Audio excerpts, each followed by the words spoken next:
PAYROLL benefits from the trend towards social realism which was taking place in British cinema at the time. This was the time of the angry young men, and films like Look Back in Anger and Room at the Top and Saturday Night and Sunday Morning. And this new trend towards social realism also stretched to the crime film, and PAYROLL is a genre crime film at heart. It also benefits from the accompanying trend towards location filming and the trend towards going north, getting away from London and discovering interesting cities in the north of England. And the interesting city, of course, discovered by PAYROLL is Newcastle. Filming in actual locations anchors the story in a sense of reality, a sense of place, and it really makes its story, very conventional story of a wages snatch, convincing. The popular director Val Guest had already broken the ground for Sidney Hayers by setting his story for Hammer, Hell is a City, in Manchester. Director Sidney Hayers was second unit director on the famous Titanic film, A Night to Remember, but he graduated to A Features with Anglo-Amalgamated's Grand Guignol melodrama Circus of Horrors.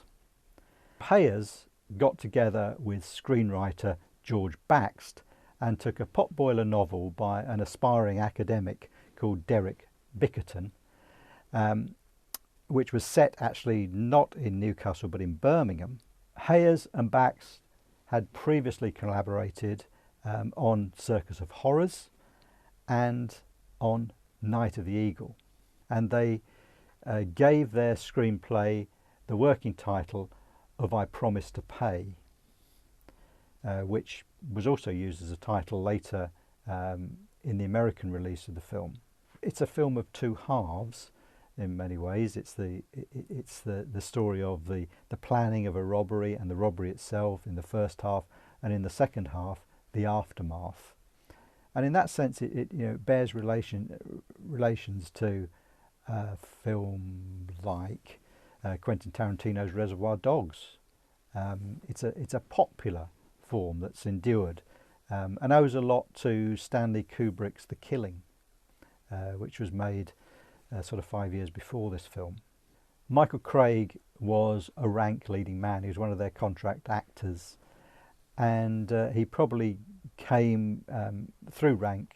He's cast somewhat against type. He usually plays romantic leads, but here he plays the villain, if you like, the gang boss. And he develops a relationship with the French actress Françoise Provost, who is electric, I think, in this film. She's really effective as a kind of ruthless femme fatale who drives men beyond their, beyond their moral limits.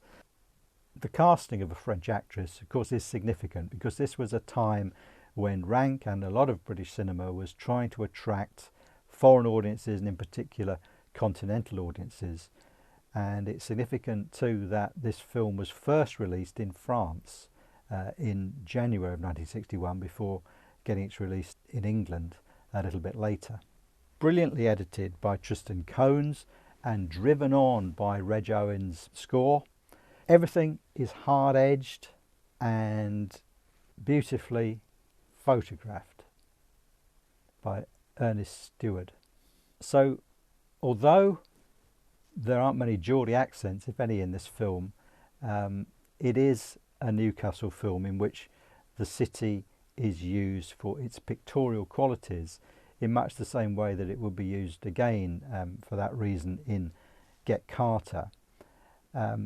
Unlike Get Carter, it doesn't try and do much to depict the culture of Tyneside, but it is still very convincing, I think, and has a great sense of place.